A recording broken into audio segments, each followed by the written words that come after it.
The first time she asked me if I wanted to stay the night, my heart stopped. Her voice was soft, almost casual, but there was something under it that made my chest tighten. The storm outside shook the windows. The couch behind me was already made up, and Emma Lane stood in front of me in her living room, wearing a simple sweater and that careful little smile. "Do you want to stay here tonight?" she asked. And all I could think was, if I say yes, nothing between us will feel the same again. My name is Alex Taylor. I am 26, and I work as a software engineer at a tech firm in Portland, Oregon. Most days, my world is a screen, a pair of headphones, and a stream of bugs that never stops. The office is all gray walls and humming servers, bright lights and tired faces. The only thing that makes it feel human is Emma. Emma is my team lead. She is 30, smart, fast, and somehow still kind in a place that wears people down. She was the one who trained me when I joined 3 years ago. She never made me feel stupid for asking questions. When a build broke at midnight, she was there with a joke and a tired grin. When I forgot to eat, she dropped a granola bar on my desk without saying much. Somewhere between late-night deployments and coffee runs, she became my closest friend. That alone should have been enough. I tried to keep it that way. I told myself she was just my boss, my mentor, my safe person in a hard job. But my heart never got that memo. That Friday, the sky had been heavy all afternoon, like Portland was holding its breath. By the time 5 o'clock rolled around, most people had logged off and rushed out, hoping to beat the rain. I stayed behind to check one more push. I could hear Emma in my head saying, "Always test twice before the weekend." I packed up when the office felt almost empty. The hum of the lights echoed louder when no one was talking. I walked down to the lobby, and the sound of the storm hit me first. Rain slammed against the glass doors in thick sheets. The streetlights outside were just blurry halos in the water. She was standing there by the doors, staring at her phone. Dark brown hair a little damp at the ends, a few drops on her blouse, her work badge still hanging around her neck. When she looked up and saw me, her blue eyes softened. "Still here?" I asked, shifting my backpack on my shoulder. "Yeah," she said with a sigh. "My car is in the shop, transmission issues. I have been trying to get a ride, but nobody is picking up. Ride shares are slammed. I think everyone saw the forecast and gave up." I took my keys out of my pocket and held them up. "You know, lucky for you, my old Honda is downstairs. I can give you a ride. I am not scared of a little rain." She bit her lip like she was thinking it over. "You sure? I do not want to be a problem. You probably just want to go crash." "If I go home alone, I will just stare at my laptop again," I said. "Let me at least feel useful on the way out of this week." That got a small smile out of her. "All right," she said. "Deal. I accept your noble chauffeur service." We ran to the elevator, then to the parking garage, dodging puddles. My Honda sat in its usual corner, a faded blue with a dent on the side from a bad backing job last year. Not pretty, but loyal. Emma slid into the passenger seat. I turned on the engine, and the heater came to life with a low hum. Outside, the rain hit the windshield in a steady roar. Inside, it was warm and close. Her perfume was light, clean, and mixed with the smell of wet air. For a while, we just drove and listened to the wipers. She found a soft indie station and let it play low. The city moved slow, headlights smeared across the wet road.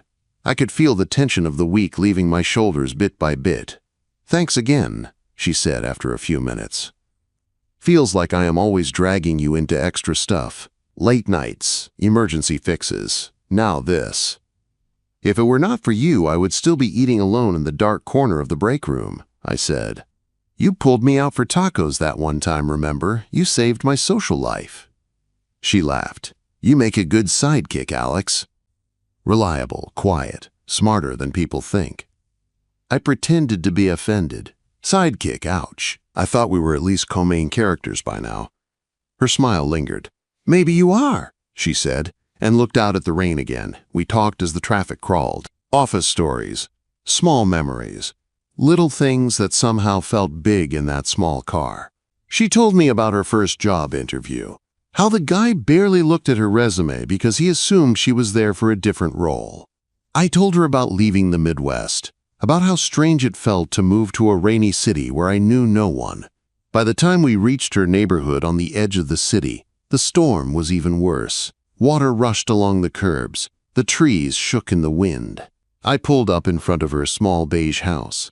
The porch light glowed through the downpour. "Seriously, you are a lifesaver," she said as she unbuckled. "But look at that. You really think it is smart to drive all the way back now?" I checked the road behind us. It did look bad. Dark, slick, empty. "I will be fine," I said. "I drive careful." She watched the rain for a second, then turned back to me with a new look in her eyes, a mix of concern and something else I could not name. "If you are not in a rush, come in for dinner," she said. "I have stuff for pasta. It is the least I can do." My stomach gave its own answer. "You sure?" I asked. "I do not want to crash your Friday night." "You already rescued it," she said. "Come on!" We sprinted from the car to her front door, laughing as the rain soaked our shoes. Inside, her house wrapped around me like a warm blanket. Soft lights. Paintings in calm colors on the walls. Shelves full of books and a few plants that somehow were not dead. It felt lived in a way my place never had. "Make yourself at home," she said, kicking off her shoes. "You are soaked. I will grab you a dry shirt." She handed me an old concert shirt and pointed to the bathroom. When I came back, she was in the kitchen pulling pasta and tomatoes out of the fridge. "You were not kidding about the pasta," I said, leaning against the counter. "You were on chopping duty," she said, handing me a knife. "No complaints." We cooked shoulder to shoulder in that small kitchen. The space forced us close. Our arms brushed when we reached for things. We laughed when the sauce splashed and both reached for the same towel. The whole house started to smell like garlic and basil. We ate at her small table by the window, watching the rain run down the glass. A light show played on the screen in the corner, but we barely watched it. We talked instead. Our words moved from work to old stories, to dreams we had never said out loud at the office. By the time we finished washing the dishes, it was late. The storm still roared outside. The windows rattled now and then. She stood in the living room, looking from the door to the couch. I could see the moment she made a choice. She took a slow breath and turned to me. "You really should not drive in this," she said. "It is bad out there. Why do you not just stay here tonight? I can pull out the sofa bed. I have extra blankets." My heart thumped hard against my ribs. The words hung between us, heavy and careful. I met her eyes, felt the pull in my chest, and heard myself answer. "I will stay," I said, "but I am not sleeping on the sofa." The words came out of my mouth before I had time to dress them up or pull them back. "I will stay, but I am not sleeping on the sofa." Emma went still for a second. The sound of the rain filled the space between us. Her eyes searched my face like she was trying to decide if I was joking. "You are not," she said slowly, "sleeping on the sofa." I felt my throat go dry, but I did not look away. My heart was pounding, but I kept my voice steady. "I mean," I added, "you take the bed. I will take the floor. That couch is way too short. My feet will hang off the edge, and I will wake up broken. The floor and a blanket is better than that." For half a second, her lips stayed pressed in a flat line. Then she let out a breath and laughed. The kind of soft laugh that broke all the tension at once. She picked up one of the pillows and tossed it at my chest. "You had me there," she said. "I thought you were making a very bold move." I caught the pillow, my face hot. "I am not that brave." Her smile softened. "Not yet," she said under her breath, so quiet I almost missed it. She turned and pulled out the sofa bed anyway, shaking out the sheets she had grabbed. We worked side by side, laying blankets and fluffing pillows. The house had gone quiet except for the rain and the low jazz still playing from her speaker. When the bed was ready, she stepped back and looked at me. "You are sure you are okay out here?" she asked. "I can take the couch and you can have my room if you want." "I am good," I said. "This is already more than I expected when I walked out of the office today." She nodded. a small smile tugging at the corner of her mouth. "Okay then," she said. "Let me grab you an extra blanket.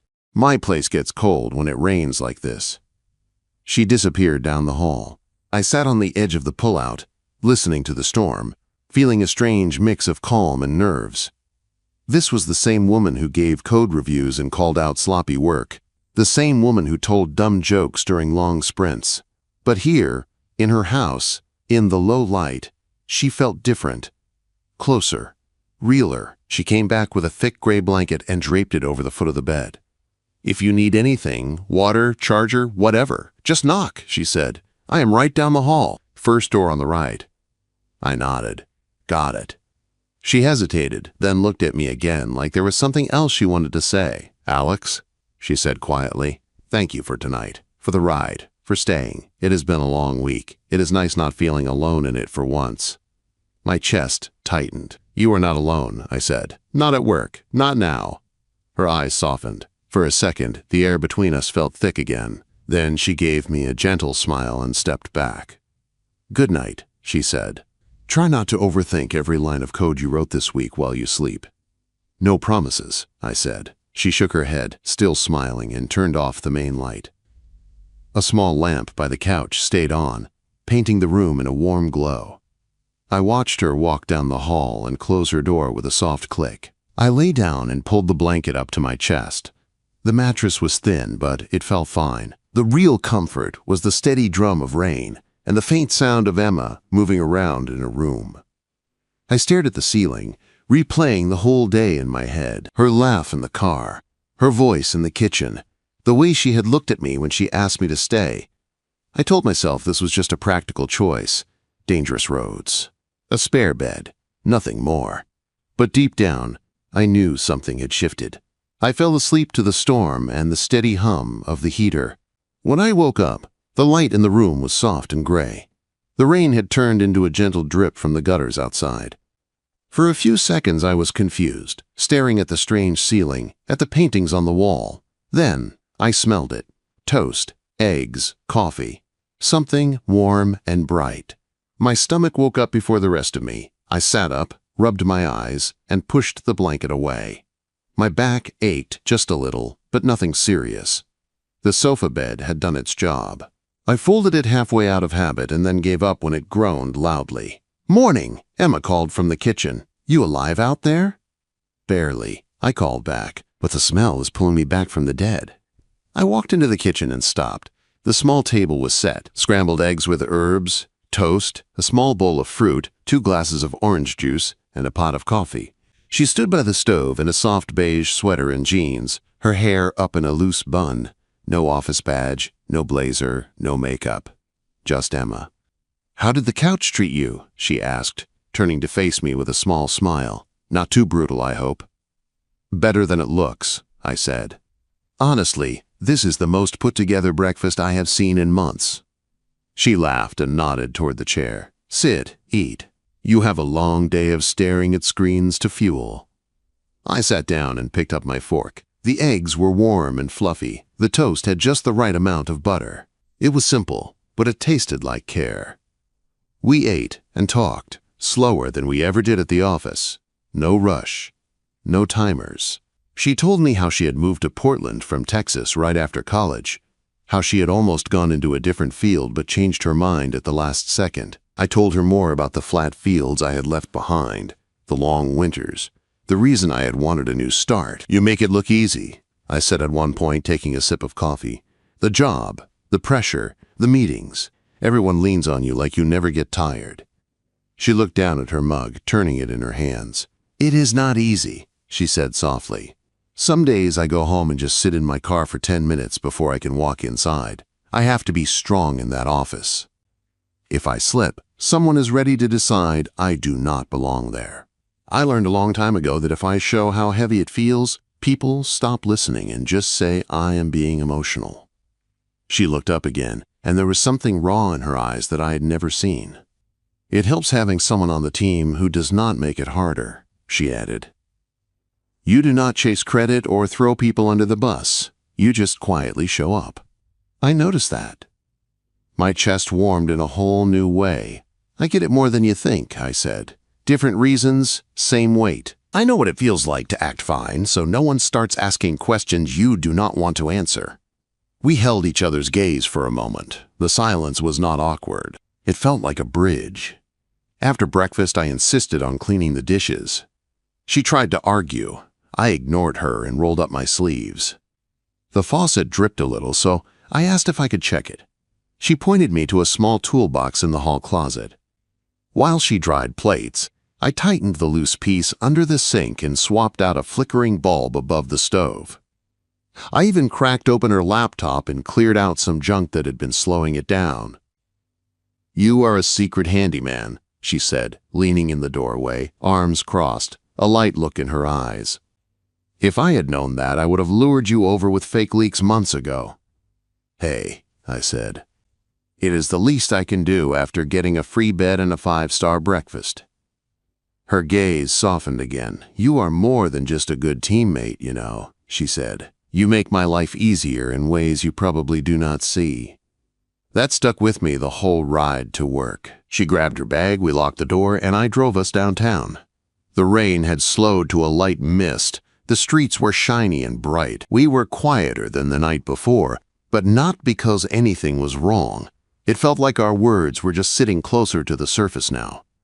When I pulled into the company lot, she unbuckled and looked at me. "Thank you again," she said, "for staying, for listening, for fixing half my house." "Any time," I said. "Really?" She hesitated, then touched my arm, just for a second. "Alex," she said, "I liked having you there.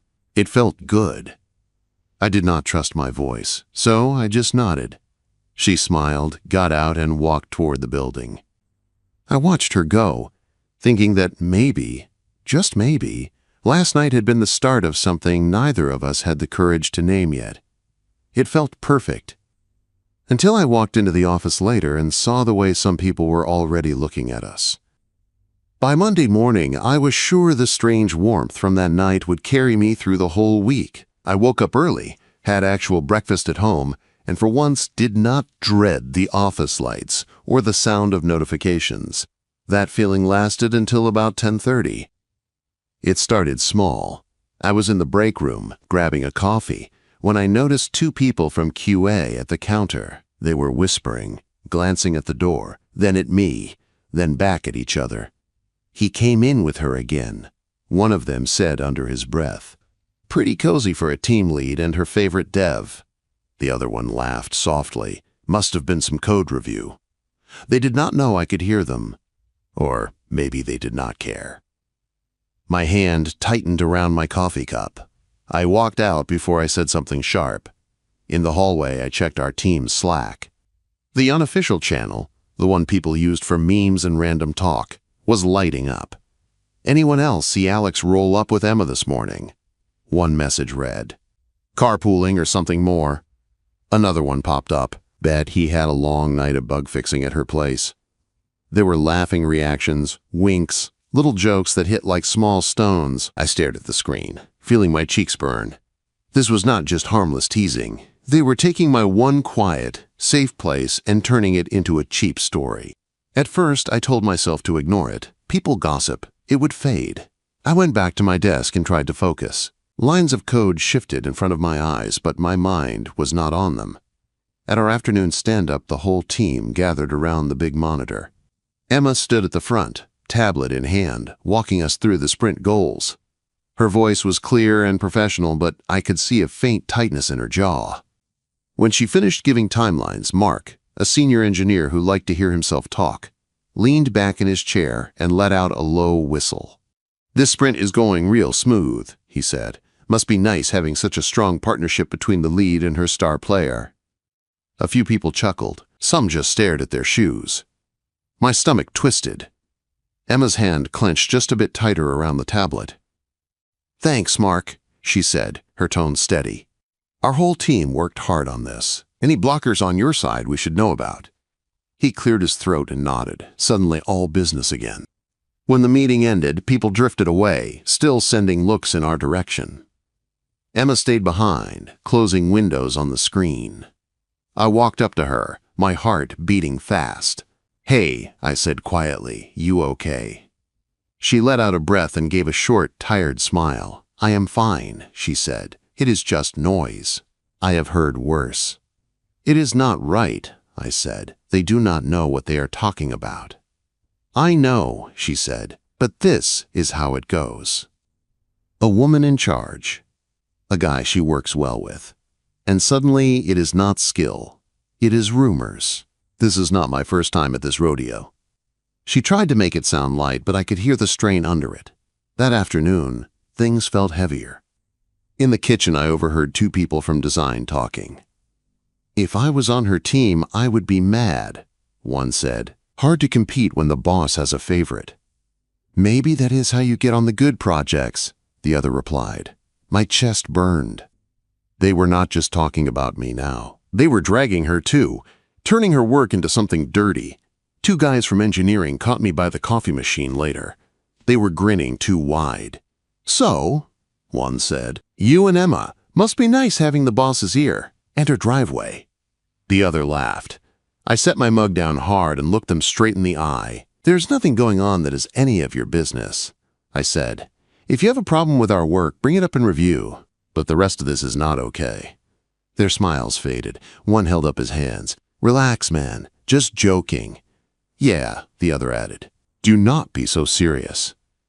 I walked away, my pulse racing. Near the end of the day, my phone buzzed. From Emma, "Balcony, 2 minutes. Need air."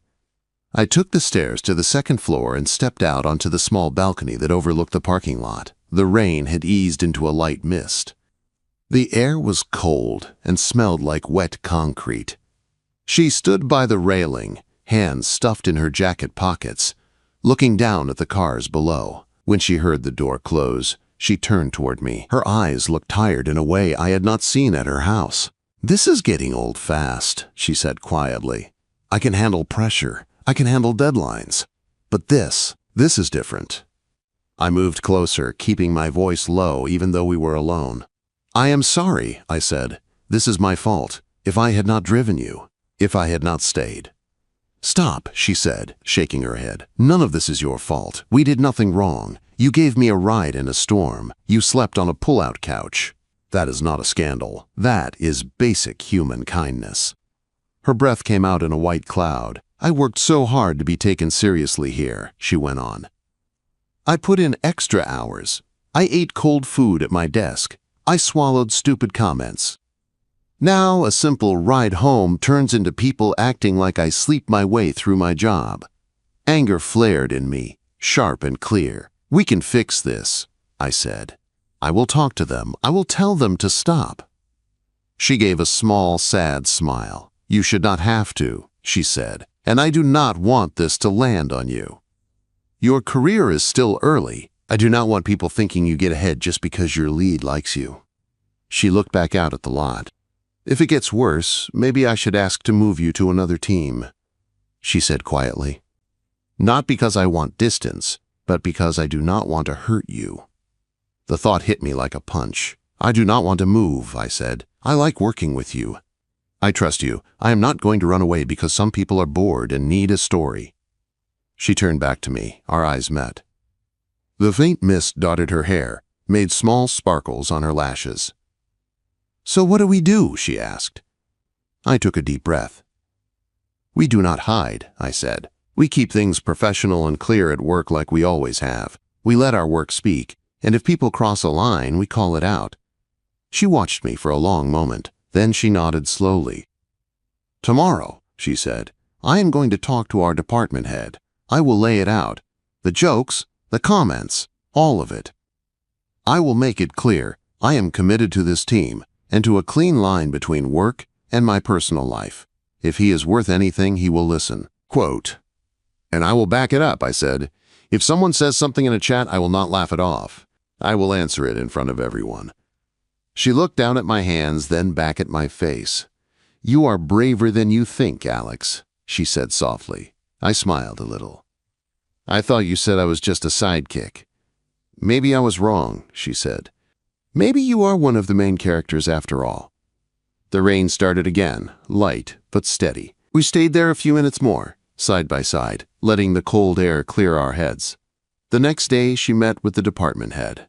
I did not sit in, but I saw her walk into his office with her shoulders straight and her jaw set. She walked out later with a calm look in her eyes.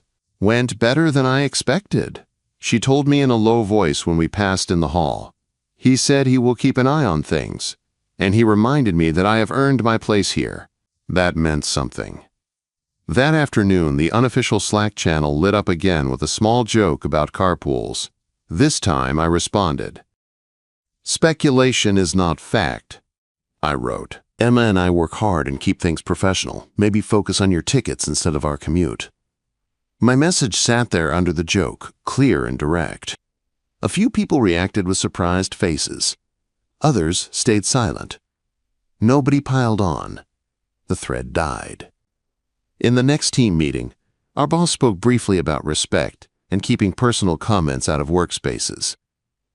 He did not name names, but he did not need to. People got the hint. The whispers did not vanish overnight, but they faded. Deadlines stepped in.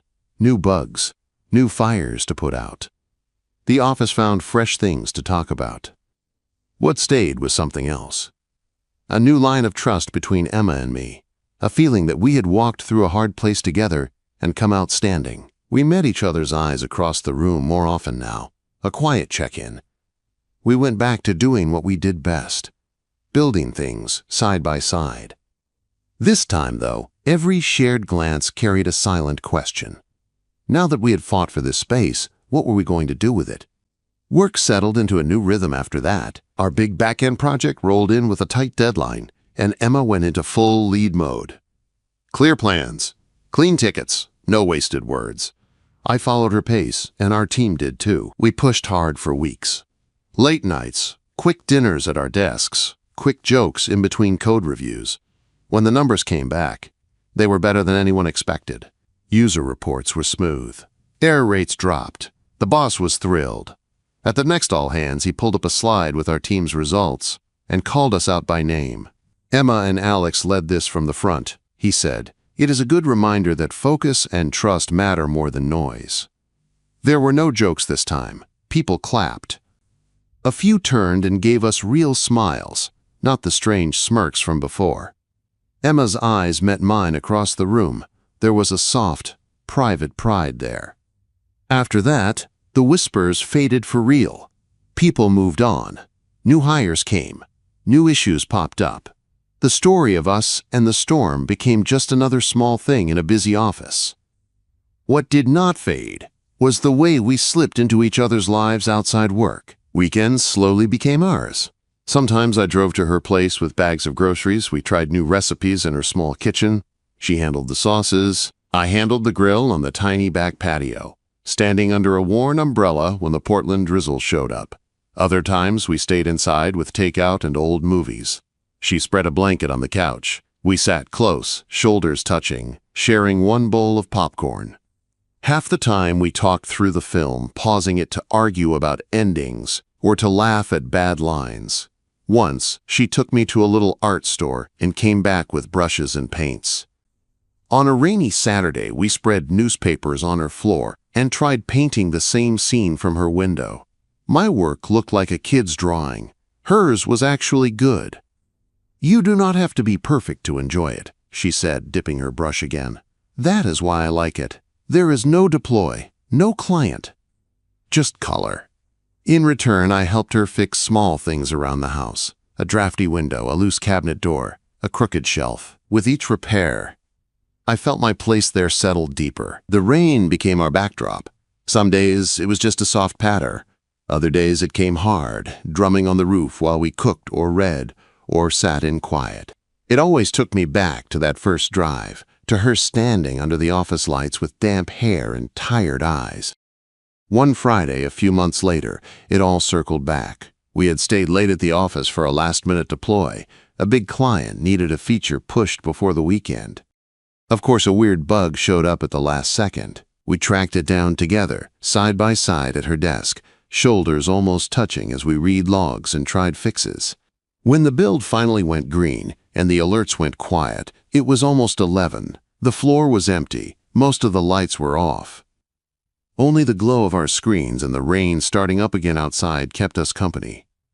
"Well," she said, leaning back with a long sigh, "we did it. Again. I owe you dinner times 10 at this point." "You already paid in eggs and toast," I said. "I think we are even." We packed up and rode the elevator down. The lobby doors opened to a sheet of rain, almost worse than that first night. The street looked shiny and warped under the streetlights. Wind pushed the drops sideways. "You have got to be kidding me," I said. She looked out at the storm, then at me. "I drove today," she said. "You rode the bus, remember? I can get us both to my place. It is closer than yours in this mess."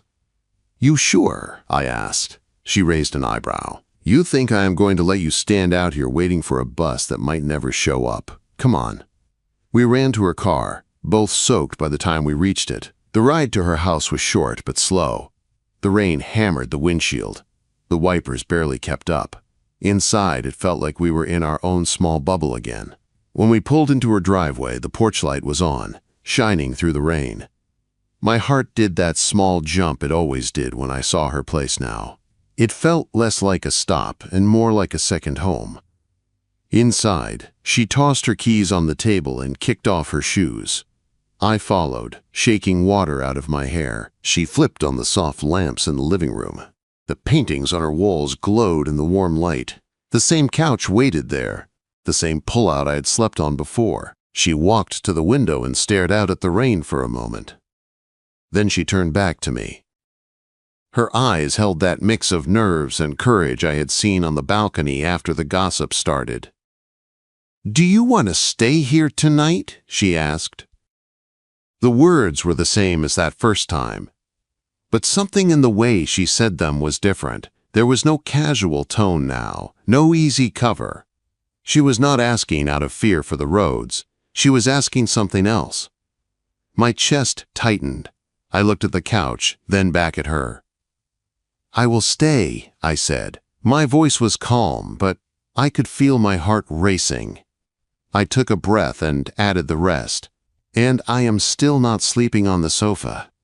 This time, I did not hide behind a joke. For a second her face stayed still, then I saw it, the way her shoulders relaxed, the way her eyes softened and warmed, the way her lips parted in a small, shaking smile. She stepped closer. "Then where are you sleeping, Alex?"